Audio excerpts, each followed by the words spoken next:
what I've been researching over the last, on and off, the last few years, is these so-called legends of giants in various parts of the world. And I thought for a long time it was just legends.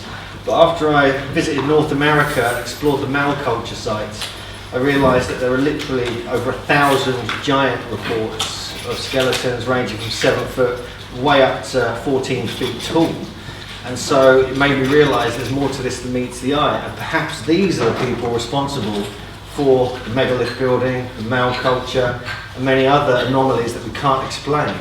So this is the front cover of a book I'm working on with a researcher called Jim Vieira. A lot of his research is in this lecture. He's a brilliant researcher. He goes into all the old newspapers, the journals, the Smithsonian, scientific reports, and many other places, and he's found some amazing research. Also, give credit to Ross Hamilton as well, who's the author of A Tradition of Giants, who's been looking at the Ohio culture, the Mound culture. They go back thousands of years before the Native Americans, and they even admit that as well.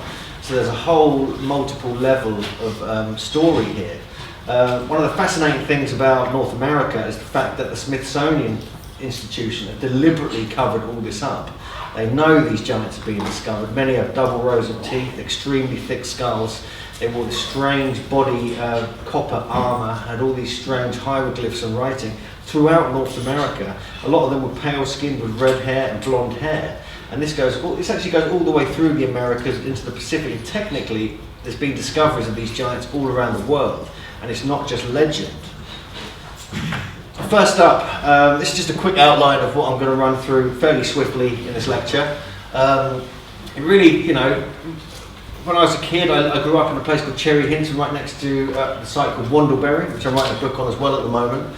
And it's a major earthwork site, and the hills they are on is called the Gog Magog Hills. And we'll have a little look at the Gog Magog story in a moment.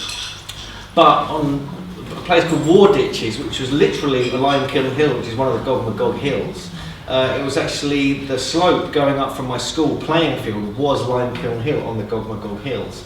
And up there, a site called the War Ditches in the early 1800s, they discovered some very large giant skeletons, which have now disappeared, but me and a local archaeologist are now trying to find these. So even in my local village, on my school playing field, giants were being discovered. Here's just some of the things we're going to look at. We're going to look at some examples in Britain, obviously, also Europe, the biblical giants, but it's mainly the stuff in North America which really blows my mind, but we're just going to cover that briefly. There's a lot of anomalous artifacts and a lot of very early reports of these discoveries, and there is a huge conspiracy in America to cover this up, but now it's all coming out. There's lots of the earthworks and the megaliths that are put down to giants building them, and we'll see that even at Stonehenge, giant skeletons have actually been discovered there. Just a quick reference here to John Michel, who's been mentioned a few times. He is like the legendary kind of figure of the Earth Mysteries world. And this is just a quote paraphrased from The View Over Atlantis, how these vast megalithic sites, complexes, mounds, earthworks, etc. sort of were all over the world from horizon to horizon. We still really don't understand who did them, why they did them, and how they were done. But in this lecture we might get some clue as to how they could have possibly been done. This is the War Ditches I just mentioned to you. This is actually Limekiln Hill. This whole area here, there's some tumuli here. This is just southeast of Cambridge. This is the Roman Way. These are called two penny loaves, round barrows. Wandlebury is further down here.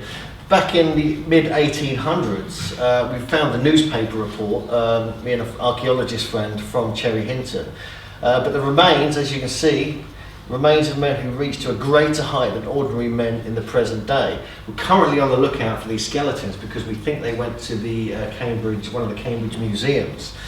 Also, the spring, which is at the base of the hill in Cherry Hinton, is called Giant's Grave. There's also the Robin Hood and Little John pub, right next door to the Giant's Grave. The Gog Magog Hills. There's stories of giants existing within the landscape all over the Wandlebury and Gog Magog Hills area. Here's just some examples here. In the 1950s, children from Cherry Hinton were warned to stay away from the hill because they might wake the giants. Here we have another transgression if you went up to the hills in the Cambridge colleges. And there's lots of stories, even like the Polyolbion by Michael Drayton talks about how the giant fell in love with the nymph called Granta, which is the name of the local river. And she still rejected the giant of the area. So the stories just go on and on and on, even in my local, and possibly your local area too. This just shows you a map of Wandlebury, just as we're at a Leyhunters Moot. This is the famous Loxodrome alignment, which goes through Wandlebury, all the way down to Hatfield Forest, through Littlebury Hill, and many other sites, megaliths, earthworks. Stretches for about 21 miles, discovered by Christian O'Brien and Barbara Joy O'Brien. Unfortunately, he's passed away. This is the famous Cambridge Ley that starts at a mound site, Wormwood Hill, clips Wandlebury Ring. It goes all the way up through this crossroads, this Roman Road and Warts Causeway, all the way up through Cambridge, through a couple of lost megaliths and Parker's Piece, and up to Castle Hill, which is another mound site on the opposite end of Cambridge, which is said to be a Norman motte. But I believe as more and more evidence arises that in fact these could have been prehistoric mounds, and it could have been a major alignment that stretched from Wandlebury all the way up to the north side of Cambridge. This is the famous Mary Energy Current. These are a couple of the crop circles that appeared on this current in 2001. And this is actually the stone next to the Giant's Grave, which is the sacred spring at the base of the Gog Hills in Cherry Hinton. I went by this every day to school on my bike just for years and years and years, didn't have a clue about any significance. But there's actually a megalith there with a footprint carved in it, just outside the pub. Well, I think that's quite interesting. It has multiple meanings, which I don't really have time to get into today. But Gog Magog goes way back. Obviously, we have the story of Brutus, killing the giant, the last remaining giant on the coast in southwest England. We obviously have these effigies in London as well. They got burnt a couple of times and rebuilt. And this tradition of these giants protecting the landscape still exists today with these Gog Magog figures we see here in London. There's quite a few historical references to Gog and Magog, or Gog Magog. There's different variations really. We have the son of Japheth in the book of Genesis. Gog, the king of Magog, appears in the Old Testament, and he is the instigator of a terrible battle. Often it's presented as men, supernatural beings, giants, etc., and as land as well, hence the Gog Magog Hills. And no one knows even where the name came from in Cambridge, but it's very interesting that it's there. And obviously there's a whole history of a chalk hill figure there that Tom Lethbridge rediscovered back in the 50s. But there's stories going back hundreds of years before that of this kind of chalk hill figure or giants actually carved into the landscape in that particular area. What interests me here is, this is Christian O'Brien's research, is that the ancient Irish god kings, Tuatha Dé Danann, Ogmagrian, which means Ogma of the sun countenance, Ogmagrian Aegis, I think, Ogma of the sun learning, or Ogma the sun sage.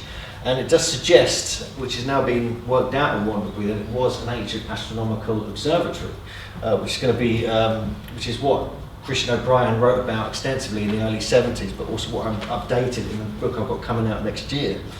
And so it does give a clue as to why Wandlebury was built, but who actually built it. There are legends all over the world of these giants. Here's just a few rock carvings, just a couple of examples that clearly show giant beings with normal-sized humans. Mesopotamia, Sudan, Egypt, and many other places have this. Just wanted to give you a quick example of that. And the stories and the legends, we all know the legends of England, of giants creating megalithic sites in one night, throwing stones into place. And there's too many to mention in this short time I've got here, but the legends are clearly there, and there's many of them. It's a classic book by Anthony Roberts, Sowers of Thunder. Some of you may have read that or heard of that. I highly recommend it. It's one of the best books on the giant legends and the stories of Britain and the world. Famously, the Patagonian giants in South Argentina. These are actual eyewitness accounts that happened. Here's just some illustrations that people made of how big they are. Some were said to be twice the height of a normal man, up to about 12 feet tall. And this was, in the 1520s and the 1570s, these were kind of seen This is not really that long ago. And then you get similar stories even in North America. You get Abraham Lincoln was talking about giants. There were early presidents who witnessed and met some of the giants up in New England who were still alive and well, thriving. Eventually, obviously, they all got killed off by various diseases and white men. Even Glastonbury has very good giant legends. So this one kind of gets me. I don't know how, I'm not too sure about the authenticity of this, but it's interesting nonetheless, because the so-called Arthur's grave they dug up, the monks at the Abbey, way back here, 1100s. But when they actually dug it, this is just a report that I dug up, they found this oak trunk 16 feet down. Inside was human skeleton, which confirmed that they had discovered something special. It was absolutely gigantic. It appeared to be much taller than an average man, and the space between the eye sockets was as wide as the palm of a man's hand. Apparently this famous king was truly larger than life. They then then potentially either placed this artifact here to make it read, this is King Arthur, or it was actually found with it. I think they probably placed it there as a tourist trap to bring pilgrims to this part of the world. And perhaps they did find a giant there.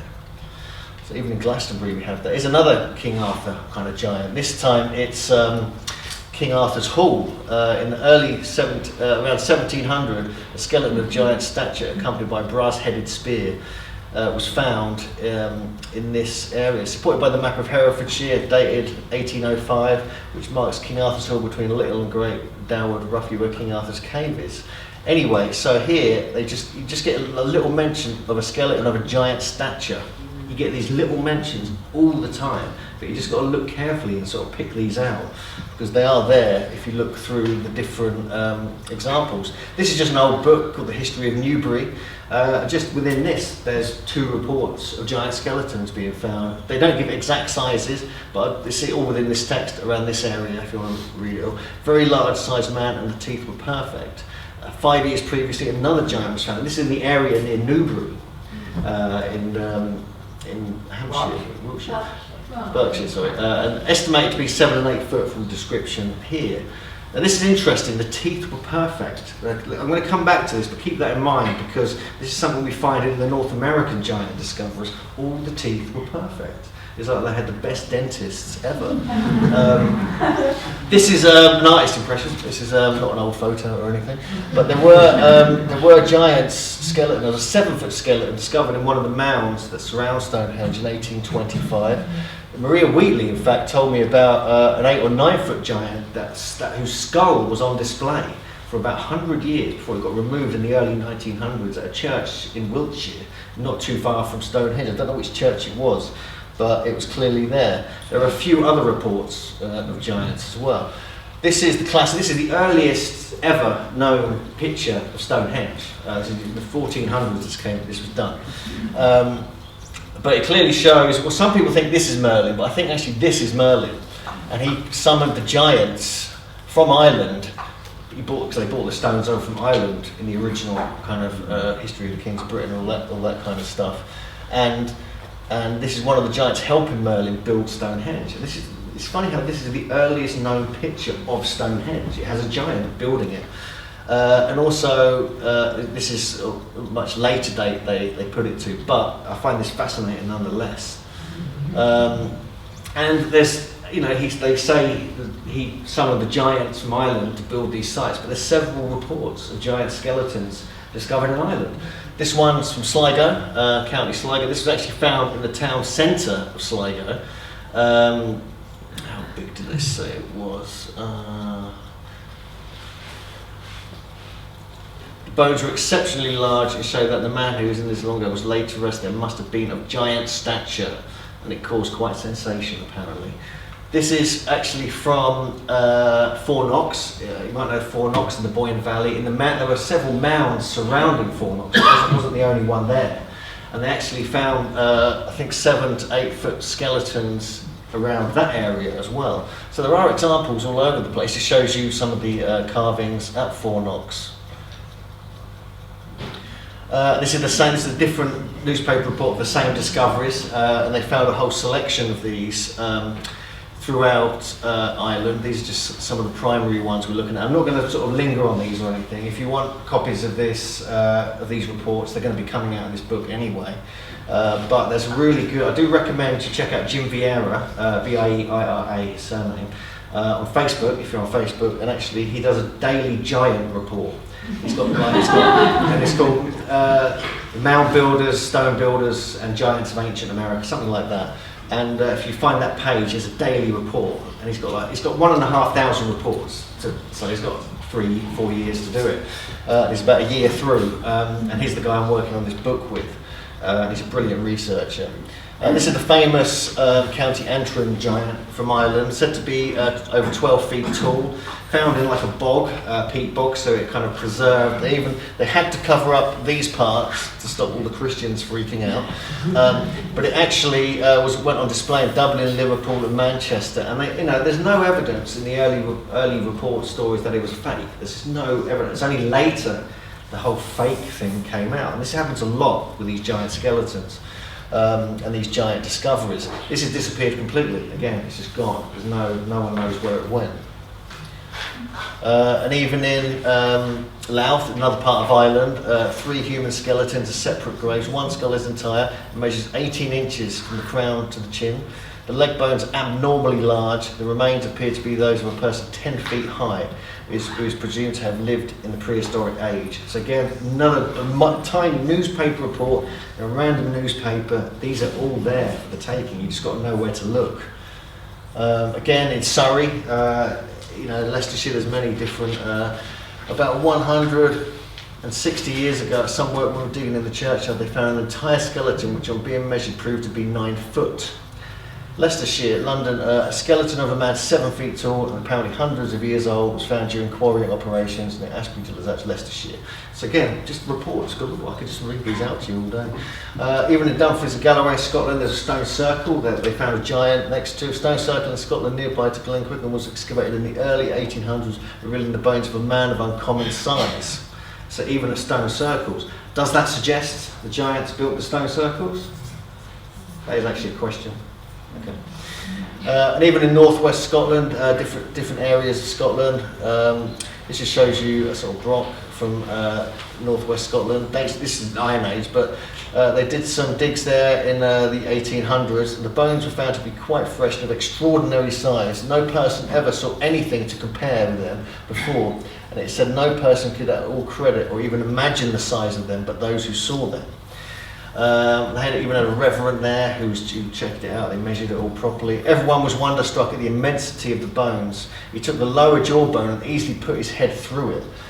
It is added that it was a beautiful day, but all of a sudden there came on thunder and lightning, wind and deluging rain, which no man had ever heard or saw. So was a thunder, as Anthony Robert clearly states. And this happens a lot when they dig up in North America at the mound sites. When they dig these mounds up, often this happens.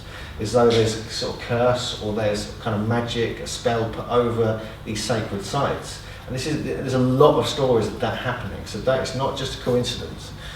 Again, this is Dorset. We discovered a skeleton of a large portion lying northeast but southwest on its left side, both legs gathered up. So just large proportions. There's not much evidence, not much information, but these are there for the taking. So it's funny really how to look at the screen from this angle. So this one's 7'6". This is from 1846. From the Spectator. Giant remains. A skeleton of a man 7 feet 6 inches long has been found at Snaith near the church and excavated for the Wakefield, Pontefract and Gould Railway. This just shows you the church they're talking about. Westmoreland, a skeleton of a 7-foot male skeleton was recovered. All of this testifies that the large megalithic stones scattered across England are grave markers for giants. Interesting. 7-foot skeletons. This is just some this professor who's reporting on it and putting his theory in as well, which is quite interesting. 7-foot skeletons are a global phenomenon. He must have heard about the mound culture sites, possibly in North America, even at this time, because they were finding them like 100 years before this in America. People were larger in the past, as animals were larger in the past. It was also said that the funerary urns that were found were well fired, meaning that there were examples of technology, ingenuity and knowledge. This covers all of great ancestry and paints a different historical picture than what is currently politicised. And this is a very good point, considering it was being said in 1885. It's very very visionary, because now it's all coming out that there has been a massive cover-up. This is just down in Portsmouth. This is actually weirdly, it's from Australian newspapers, because it seems like the English papers they originally came have disappeared. So if you look at other countries' newspapers, they repeated the English newspapers, so you've got to like double look constantly. You won't find it just by looking at English newspapers.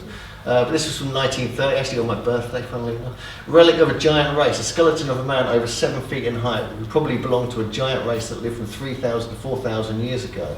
It's been found by Lieutenant Colonel J.H. Cook. The discovery of these remains has an interesting bearing upon the legend still persistent of giants who lived in the locality. So, more and more and more. Again, this is another from the same area and the same mound that was actually excavated. This was actually excavated over 100 years earlier. In work in the chalk pit near the Naval Telegraph in Portsdown Hill, a tumulus or barrel was broken into and 10 human skeletons have been discovered. In the direction, it was in the form of a parallelogram, which is interesting. We were just talking about that. In the direction east and west, about 100 feet in breadth, 20 uniform feet in breadth. So it doesn't mention the giants, but it shows you that they were kind of working in the same area. So it just goes on and on. I mean, there's only a few more of these. Don't worry. I just want to sort of fire them at you, just so you've got, it's not all made up. It's not nonsense. There's genuine reports here. This is from Gentleman's Magazine. No less. The teeth he said he took out of a gigantic skeleton of a man. In the middle of the bank was found the skeleton of a human body which measured 9 feet 6 inches in length. The shin bone measuring 2 feet 3 inches from the knee to the ankle. And it was surrounded by 4 large flat stones. Now this is interesting because in the mound sites you get in North America, often the way they're interred in the mounds is they have 4 stones, like 4 walls, like a little cabin put around skeletons, and they're often in seated positions. So it's very similar. This was back in 1759 that this was discovered. More. Okay. This is actually from Cornwall. It states that bones disarticulated and scattered were much larger than those weaker descendants of today. And there are even stories of this particular stone in Cornwall, as an example, of a king who kind of was supposed to be buried there, and he was the same height as the stone, which would be, I think, 9 feet high. And the legend that the king was as tall as that. He is said to be buried under the stone, complete with his treasures and weapons, but no one's dug it up yet. Interesting. Maybe it's a Leyhunter trip, we could do that. Again, more reports. This one's from Wales. He found by the remains of a tumuli that the person interred was above the common size of men. No exact measurements. Also in North Wales, the Great Orme copper mines, which Lawrence knows about, they found these gigantic hammers, these 64-pound hammers, in this mine. And you think about how big that is, and the length of the poles that must have to wield them with. They estimated that they must have been between 12 to 18 feet tall to even wield the whole range of hammers and tools they found there, 3 times taller than the average human being of today. So it looks like giants were mining copper in Wales thousands of years ago. Even in Kent, where we are now, there's they found these giant hand axes, including 2 of exceptional size and quality. Cuxton in Kent, these different ones. Another giant hand axe also uncovered beside it, this time a cleaver, 179 millimeters, 134 millimeters wide. So again, suggesting that they couldn't have been wielded by the standard size human. Even in Norfolk, the same kind of stories keep coming forth. You can find sort of obscure evidence of these hand axes found up in Norfolk. No adequate explanation of the purpose which the gigantic size of the shrimp axe could serve has been offered. No one knows. Either it was ceremonial or it was wielded by giants. This is one of the original reports. And this one, even in Bedfordshire, I think this is how big is this one? I can't even see. Yeah, even in Bedfordshire, I think this one was only 6.5 feet tall, so it's not huge, but more examples here. And the famous Keswick skull. Any of you heard of this? This is quite kind of famous. This one. This is the Cumberland Keswick Chemical Museum. They found bones which must have put the giant in excess of 10 feet tall. This one really interests me. because this one, they say, with the thigh, this was back in the 1660, this was discovered in that general area. And the length of the whole body was computed at 21 feet. So we're looking at 21-foot giant roaming England. Okay. And there's more little bits like this. I'm just showing you a few examples here. And even the Thirsk giant, who was a 7-foot giant, this is quite famous. These are actually photos of the, which you don't get many anymore. Although they think it's a Saxon burial ground at Castle Garth, it could have been much older, as many of these other sites do suggest now. But again, it's a 7-footer in Thirsk. This is, we're going to start sort of going into Europe. This is just one example from France or Belgium. The bones are a very tall race, nevertheless finds them abnormal in dimensions and apparently of morbid growth. They undoubtedly reopen the question of the giants of antiquity, but do not furnish sufficient evidence to decide it. Very well put. So there's more European giants. There's a whole, many have been found in Italy. Here's just a few examples I found here. In this part of Italy, 7-foot giants were found. Ancient skeletons found in ancient Roman town in Turin. They found a whole load of soldiers who were over 7 feet tall. This is quite an interesting one. They've actually drawn a picture of it when they dug down deep into this cavern. I'm not going to let you read all this, to take too long, but in the early 1800s, actually in Sicily, they dug down very deeply and actually found these sort of inscribed marble walls and these coffins. And he was informed that some human skeletons of vast size had been dug from the ground about 3 miles distant. And here it just goes into detail about them. And they concluded that the skeleton to be 11 feet and 4 inches in length, Italian measure, which is equal to about 10.5 feet English. So we know that the whole of Western Italy and that area has these huge polygonal walls, cyclopean walls that go all the way, it's probably about 30 or 40 sites that Gary Bilcliffe has been researching. We're actually going to visit in September, and you're welcome to join us. This just shows you a close-up of the picture and the inscriptions. And I mean, I'm interested in this stonework here as well, because what's that doing there?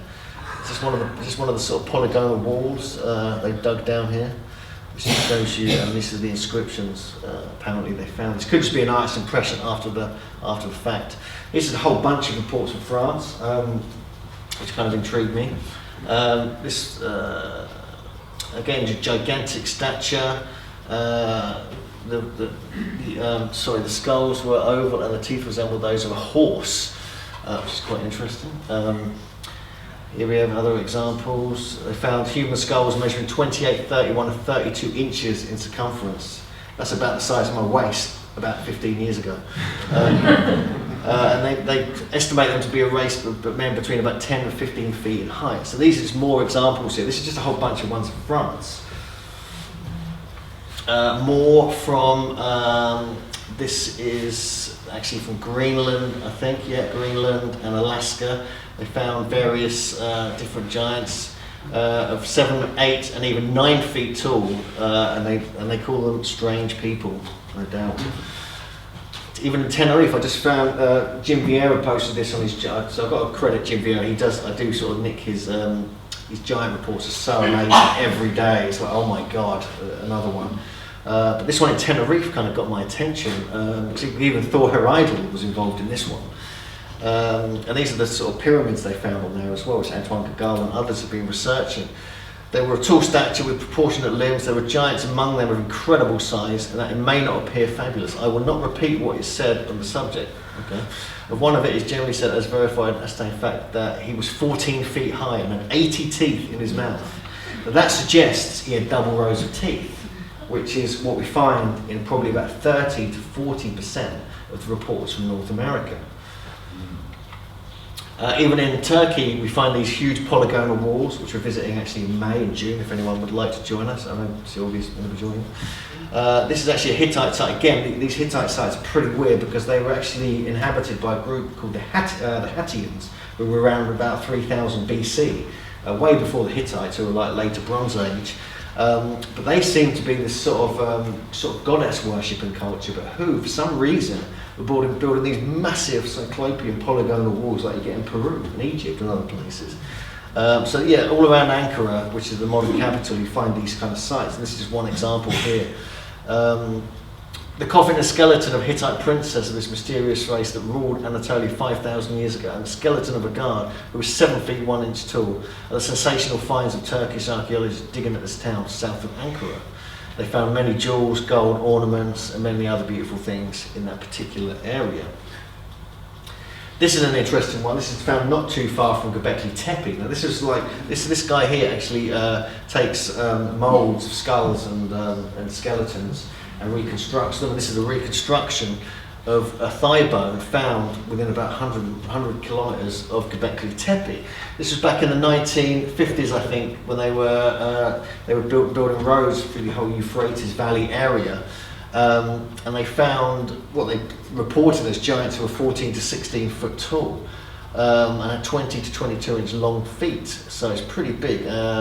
And you know, they make reference to the Organ King of Bashan, who was potentially 12 feet tall and 9 feet tall as well. And this is a reconstruction of how big it would have been. Interestingly, Göbekli Tepe was found 40 years later.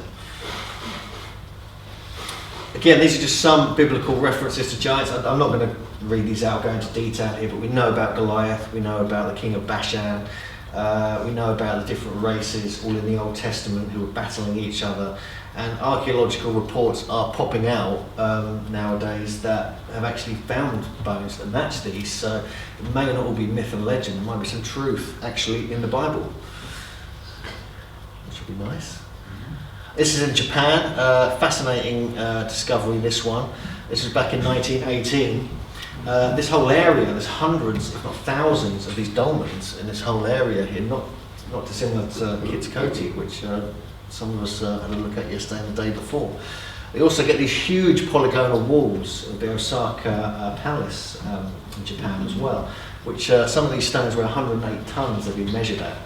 No one knows who built them. It's claimed that the actual kings of the palace, the emperors, built them with their team, but there's no evidence of that. But here's just some examples here. Then it says that the teeth are evenly worn down. Decayed teeth are not found. Again, this is something that the giants had good teeth or good dentists. The bony structure of the skeletons are massive shin bones. In most cases, are somewhat flat. Some of these skeletons stand 7 feet high. Even shorter ones are over 6 feet. So again, we're finding them even in Japan. This just shows you the sheer magnitude of some of the stones we're dealing with here. I mean, it's almost like Baalbek, sort of Peru style size, isn't it? This is a massive footprint found in South Africa. It's actually in granite. This is Michael Tellinger. This is nothing to do with this picture. I just wanted to put them on the same slide. This is Michael Tellinger. He's a South African researcher from Johannesburg, and he's found a whole bunch of stone circles and megalithic sites. One called Adam's Calendar all around Waterfall Boven. We're going back over there in early July. There's a conference I'm speaking at with a few other very interesting speakers. We're going to try and go and have a look at this. But this is about 5 feet long. You can see the toes. You can even see the bit where the toes go into the molten rock or whatever it is, and it pushes it up as it then walks on. Now this is probably millions of years old, this one. So either dinosaurs had the same feet as us, or this guy had huge feet, or it was a giant. One of those three. This is just another one from Johannesburg. They found a skeleton of a man who was 10 feet tall. This is back in the early 1900s. So it just goes on and on and on. It just gets more mind-blowing. This is the area where that particular footprint was found. And then we even have six-toed giants as well. I mean, this is actually referenced in the Bible. But in Kiribati in New Zealand and other places, they found these huge footprints here, twice the size of a normal footprint, with 6 toes. So six-toed giants wandering the South Pacific. The largest are about 3 feet long. This is the footprints. Easily twice as large as the foot of an especially tall person. Again, this is a biblical reference to the six-toed, six-fingered giants. A huge man with 6 fingers on each hand and 6 toes on each foot, 24 in all. Very clever. Again, so we can see here that it's referenced in the Bible in the whole kind of biblical area. These are the famous Paluxy footprints in Texas. These are actually alongside dinosaur footprints, so there's a lot of controversy about these, whether they're hoaxes or not. But you can see here, that's the dinosaur footprint, this is the human footprint, and this is huge. This is like, you know, almost 2 foot long. So again, this goes back potentially, you know, hundreds of thousands of years, if not more, when this whole lake bed emerged from a rock face that kind of fell apart or was excavated. So there's a lot going on in North America as well. Again, we've got this one again. I don't know why I put this in twice. It's that good. This is even in the Soviet Union. There's been reports. There's even been quite a recent discovery as well. This skeleton of a giant with a skull 33 inches around. That's pretty big. And a shin bone 33 inches long. Very tall giant. No. Again, this is one from Georgia. This is actually a photo of the skull and the bones here. This was actually found in 1998, one of the most recent discoveries has actually come to light. It's estimated that the giant man was about 9 to 10 feet tall and that the skull was about 3 times the size of a normal human skull. A 4-meter human skeleton was found, but this is other in the general area around there. A 4-meter skeleton was found by 2 amateur archaeologists in Georgia near the village of Udambanu in the summer of the year 2000. And another one back in the 1920s. So there's quite a few different reports from that area. I mean, there are amazing dolmens from that area, almost polygonal with the holes in them. I don't have a picture here right now. Sardinia is very famous for the giant skeletons, also for the giant legends that exist here. And they have these very interesting towers, not dissimilar to the blocks we get up in Scotland, and also the round towers of Ireland. They have these kind of stone enclosures and these unusual monoliths here. And this is, I don't know how big this one was, but again, giant skeletons found here. I don't know why I put this one in. This is actually from Salisbury. I don't know why this is here. But in 1719, I forgot this is supposed to be on the Stonehenge page, a 9-foot-4-inch giant was found near Salisbury, not too far from Stonehenge. So again, more giants. Now it all goes a little bit weird here. In this part of Mexico, this northern part of Mexico, not far from the American border, back in the early 1900s, they found hundreds of these giant skeletons. Some of them were mummified, but then recently, about 10 or 15 years ago, in exactly the same area, they found these huge elongated skulls, which are probably the same race, or they were a different race who existed in the same place. So this is I find this particularly interesting. How this is, you know, some of these may still be able to be seen and on display. This is in Peru. There is more from Mexico. I don't know if I put them in here, but there are examples in the Olmec world around Leventa, San Lorenzo, and other sites. And I've been to the museum in Jalapa and actually seen elongated skulls there. There's also pictorial depictions. There's jade figurines from Leventa with elongated skulls, and so on and so on. This is just a report of a giant who must have been 8 feet tall in the Peruvian part of the Amazon. From an early explorer. Again, this is another report from where they found a whole race, tribe of giants in the Amazon. Again, minimum height 6 foot 6 inches tall, with feet twice the normal size. Some of them were blonde hair as well.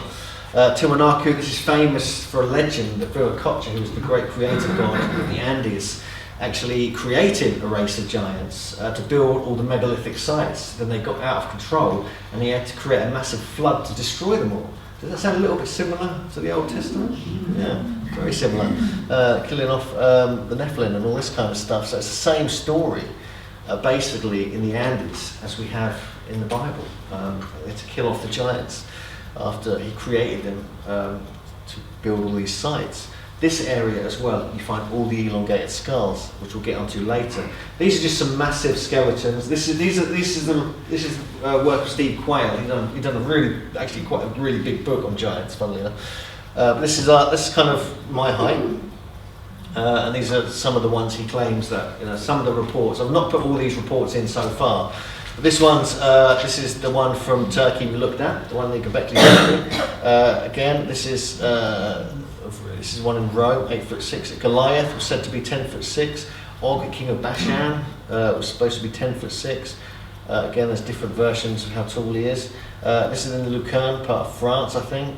1577, this was found under a tree, apparently, 19 and a half feet tall. This one, again in France, 1456 this was discovered, and that could be the French just exaggerating slightly, who knows. But it was supposed to be 23 foot tall. Again, another one in France, which came actually after these ones, so it's probably just trying to get better on that one. It's 25.5 feet tall, and this is the Carthaginian one, uncovered in the Bosphorus area, 36 foot tall. Now that kind of sounds a bit far-fetched, but you never know. There were dinosaurs, why couldn't there be humans that big? Here's just a couple. This is actually from San Diego. I don't know what that's doing there. This is, was discovered in the late 1800s, early 1900s. It's a mummified giant found when they were excavating, building roads in San Diego. It actually got sold to the Smithsonian Institution for $500. And I've seen a photocopy of the receipt of them buying it and the catalogue number, etc. So they have got this somewhere, unless they've destroyed it. This was 9.5 feet tall. This one was actually found in China. These were about 7 foot tall. These were all red-haired, blonde-haired, pale-skinned, freckled people, a bit like me, going back at least 4,000 or 5,000 years in China. Okay, so what were they doing there? And now we're going to get into how much time have I got left? Okay, I better hurry up. Okay, we're going to I'm just going to blast through these because these are all the North American reports, and I've only got about 1,500 to show you. So you might as well start having some snacks. I better speed up a bit. This is just one from New Jersey. There's some even from Connecticut down here. We actually did a megalithomania conference over here a couple of years ago. The whole of New England has megalithic sites. It has chambers, it has dolmens, standing stones. There's even a couple of stone circles up there, probably about 300 sites altogether. I've seen about 50 of them. The whole part of America has it. There's a place called America Stonehenge in New Hampshire. Again, here's just some reports of giants. This one's found in Connecticut. Even in there's mound culture sites on the western edge of New York at Syracuse and Cooperstown. These are some of the mounds. They found in the early 1900s. They found a bunch of skeletons that were carefully measured by the curator, this guy here, of this museum. He decided to reconstruct these strange-looking wooden models of them, which are actual heights of the skeletons he measured. This is in New York State. Again, this is in Massachusetts. There's more discoveries. There's some of that they know are prehistoric. They know are kind of British or European-looking skeletons that really shouldn't be there. Even near Boston, there were stone mounds. 5 very large skeletons were removed. This is the place. I did a whole mound culture trip in 2012. Spent about 6 weeks going around all these sites. This is in Pennsylvania, McKees Rock Mound. They found a whole bunch. They say here, look, late 19th century excavation uncovered 33 skeletons. Yeah, most of them were giants. They don't mention that there, do they? And they've completely destroyed the mound. There's nothing left. That's not it there. That's just a heap of sand. But there's me, and there's the sign. We went all the way there. Spent hours getting there to find there was just this sign. But at least we've got a photo of that. This is actually the excavations from McKees Mound. This is the actual photos of the giant skeleton. Nothing to compare it to, but these were about 9 feet tall. Again, these are more. This is actually again in Pennsylvania, near Pittsburgh. More giant artifacts were found. This is actually Grave Creek Mound in West Virginia. This is a fascinating place. We went here as well. There's all these amazing stone towers, mounds, alignments, geometries. Here they found a 9-foot male skeleton and a 7.5-foot female skeleton that they believe was European or English or British, which suggests there may have been cross-Atlantic contact going back several thousand years with these mound builder kings. Now, a lot of these mounds in America, when they find all these giant skeletons, they found these big blocks of stone, like I said earlier, sort of surrounding them. They have beautiful ornaments. They have pearls. They have thousands of these carved pearls and jade objects, copper, bronze, and all these different beautiful artifacts. It's just more examples from West Virginia. But there was like a race, a kingly, queenly race who ruled North America. They were powerful, intelligent, sophisticated people. Again, this is just a giant axe found, sent to the Smithsonian, never seen again. Again, Miamisburg Mound. This was actually taken over by Monsanto of all people in the 70s. This whole area, we went down there and we actually found a giant report in the local historical society that no one had mentioned before. Again, 9 and 10-foot giants discovered there. Even at Serpent Mound in Ohio, in Peebles, this is actually a photo on a postcard of a 7-foot giant but it's chopped off at the knees, so it probably would have been 8.5 feet tall. This was found in a mound right next to Serpent, around this area here. Just the comparison with Glastonbury Tor I find quite interesting. This is Ross Hamilton. He's a good friend of mine. This is a megalith, one of the only ones in Ohio, which is actually right in the egg that's in the mouth of Serpent now. It used to be a big megalith standing there, and it got pushed down the side by the people who were farming the land a couple of hundred years ago. But they relocated it. We're going to try and get it back up there one day, but we might need to clone a giant or something to do it. There's just so many examples. I'm just going to flick through these really quick. This is Portsmouth, Ohio. Huge earthwork. This goes on for several miles, even crossing a river. These are massive earthworks. Like we're talking, this is like 4 times the size of Avebury. These huge avenues. There's this thing here. There's this thing down here. This incredible carved thing. But isn't that similar to something? Isn't that very similar to Avebury? I found that quite interesting. Again, multiple giants have been discovered in this area as well. Chillicothe, different. This one was 11 feet tall in one of the mounds in Ohio. This is where the problem really begins. A couple of minutes. I'll flick through this quick. This is where the problem begins, because the Smithsonian were being set up there by basically a bunch of racists, and the problem is that they had this manifest destiny agenda where they wanted all the land, they wanted control of everything in the country. They saw the Native Americans, very similar to the Aborigine problem, the thing in Australia, and they saw them all. They classed them all as savages, illiterate, stupid, and everything, and just so they could then dominate them, they could take their land, etc., etc., etc. Problem was that as soon as they started to do that, they started finding these giant skeletons, and the theory of evolution was big then. This is what they were talking about. It didn't fit the theory of evolution. It didn't fit with their manifest destiny sort of racist agenda, and it didn't work for them. And they kept and it was all, but if you had a big skull, it means you had a big brain and you were clever. And then they kept finding all these giant skulls and these giant skeletons, and they couldn't cope.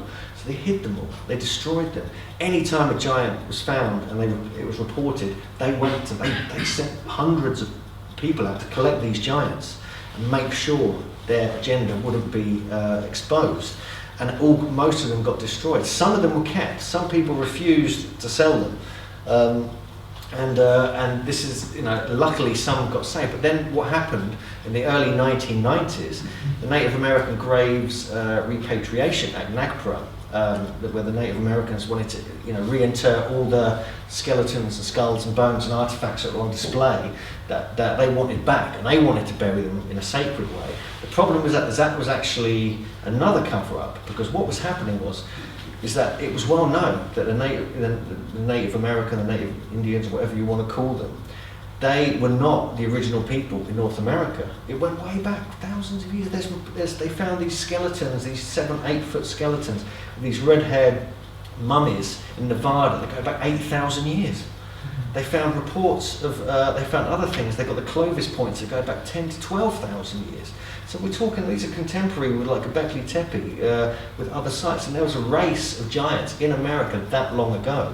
The Native Americans knew them, and they knew that if it was found that there was an early race, they would lose the rights to their reservations. And there's multiple levels of conspiracy and story here that are being uncovered. It's not just the Smithsonian, their racist agenda. It's not the Native Americans. It's not really their fault. They're just trying to protect their land, and they think they're doing the right thing. And respect to them for doing that. But the problem is all the final skeletons and skulls that were on display in museums and collections and other places are now gone. They've been reburied. No one knows where they are. So the evidence is very, very thin on the ground. So we're very carefully trying to locate some actual skulls and some actual evidence in North America. And it's people like Jim Vieira who are doing this. Now, this is actually these Adena, one of the much older cultures, go back about 3000 BC. This is actually a pipe. So that's my hand holding that pipe. I wasn't smoking it or anything. But this is actually from a friend's collection, Wayne May, who runs Ancient American Magazine. I bumped into him at this conference in Marquette, I think Wisconsin or Michigan. And one of the pieces he bought from a collector was this huge stone pipe, but the size of that. that doesn't look like it's going to be used by a teenager. It looks like it's going to be used by a giant.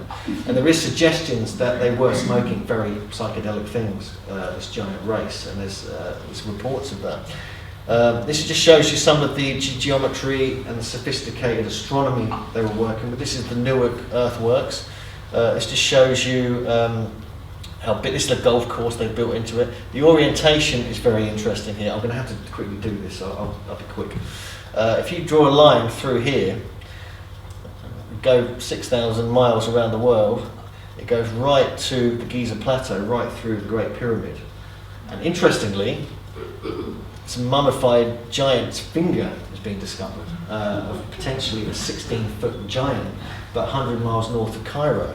Now, this has been scanned, x-rayed. This is a genuine piece of mummified material here. It cost a guy $300 to even get a photo of this.